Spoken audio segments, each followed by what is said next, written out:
Vamos continuar, agora nós vamos entender a repercussão, gente, desse caso no mercado financeiro. A Bolsa de Valores caiu, o dólar disparou e a leitura óbvia desse fenômeno foi uma reação a uma vulnerabilidade muito forte da campanha de Flávio Bolsonaro, que o mercado financeiro nunca escondeu que era o seu, se não o seu candidato preferido, mas o que fosse a alternativa mais viável para que o presidente Lula não fosse reeleito. Nós já sabemos dessa realidade. Por isso, a gente vai receber Lucinda Pinto, nossa analista de economia. Bem-vinda, minha querida, ao Hora H. O que aconteceu nos mercados, Lucinda? Oi, Thaís, boa tarde a todos.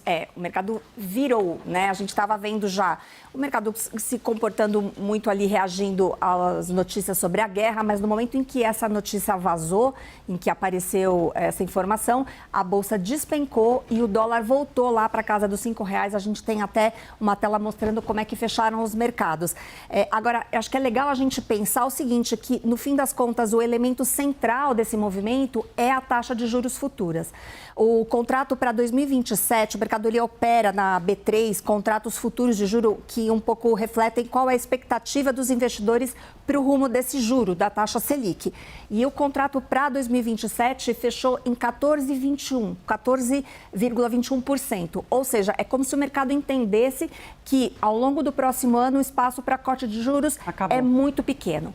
E por que isso? Porque no fim das contas, o governo Lula é identificado como uma gestão muito mais expansionista, de mais gasto público. É o que a gente está assistindo aqui nos últimos dias, com tantas medidas que estão sendo adotadas aí. Por exemplo, agora essa questão aí da taxa das blusinhas, que é uma medida eleitoreira, mas que reflete uma reversão de uma atitude para ampliar a arrecadação. Tem toda a questão aí de medidas para ou impedir o reajuste de combustíveis para a população. Então, quando o governo é mais gastão, gasta mais, naturalmente a inflação sobe e o juro sobe.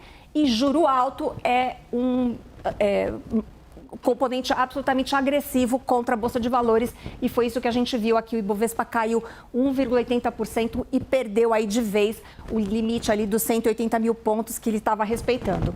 E o dólar também, numa reação de nervosismo, de aversão a risco, voltou aí para a casa dos R$5.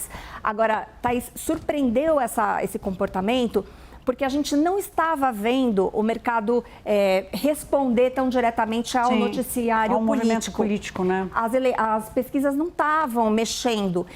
Só que hoje o que ficou muito claro é que, de fato, havia um posicionamento de boa parte aí dos investidores de quem acreditava realmente na candidatura do Flávio Bolsonaro ou, no mínimo, de que não estava protegido, digamos assim, fazendo uma posição contrária à ideia da vitória do presidente Lula, a reeleição do Lula.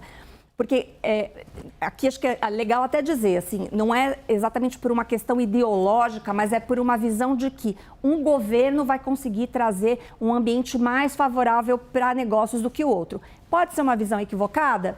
Pode ser. O Flávio Bolsonaro, na verdade, não trouxe ainda com clareza qual é a sua visão para a política fiscal. A gente não sabe quem seriam seus assessores econômicos, tem muitas dúvidas. Mas existe sim a leitura de que uma oposição nesse momento seria saudável. Isso. Então, Thaís, para concluir aqui, acho que tem dois cenários com os quais hoje o mercado trabalha. O primeiro deles é que o Flávio Bolsonaro permaneça na candidatura, mas muito mais enfraquecido, o que daria aí vantagem para o presidente Lula. E esse seria um cenário negativo que possivelmente manteria os juros mais longos lá mais altos, atrapalharia um pouco a recuperação da Bolsa que a gente está vendo. E segundo cenário, é que, de fato, esse ambiente, essa notícia, ela tire Flávio Bolsonaro do páreo. Isso abriria espaço para um candidato mais competitivo? Acho que essa é uma boa dúvida, uma boa questão aqui para os nossos analistas responderem. Não, é o que a gente está tratando aqui, né? Se vai viabilizar, se viabilizaria, como eu estou dizendo aqui, no condicionante ou não, o fortalecimento de uma terceira via. Tem muito tempo pela frente, mas talvez essa primeira leitura vai certamente trazer uma resposta também aqui no preço dos ativos, Thaís. É super importante o que a Lucinda está colocando aqui, da diferença entre a visão de custo da economia e a ideologia, né? Tem gente que tem ideologia, óbvio que tem, mas no fim das contas a leitura é a seguinte: um governo Lula é um governo que mantém a taxa de juros cara, a taxa de juros muito alta, faz o investidor sair, deixar de financiar a economia para financiar o Tesouro Nacional, como tratamos aqui com o NACA outro dia no lançamento do Tesouro Reserva, né? O Brasil tem esse vício em ter o financiamento ao Tesouro Nacional, ao setor público, mais atrativo do que o financiamento na economia, como acontece em economias desenvolvidas, né? E um governo alternativo a Lula teria uma outra posição. E aí, informação, ainda há uma incerteza enorme e muita confusão no debate sobre a política econômica de Flávio Bolsonaro. Isso já estava acontecendo antes dessa crise chegar. Lucinda, obrigada. Boa noite para você.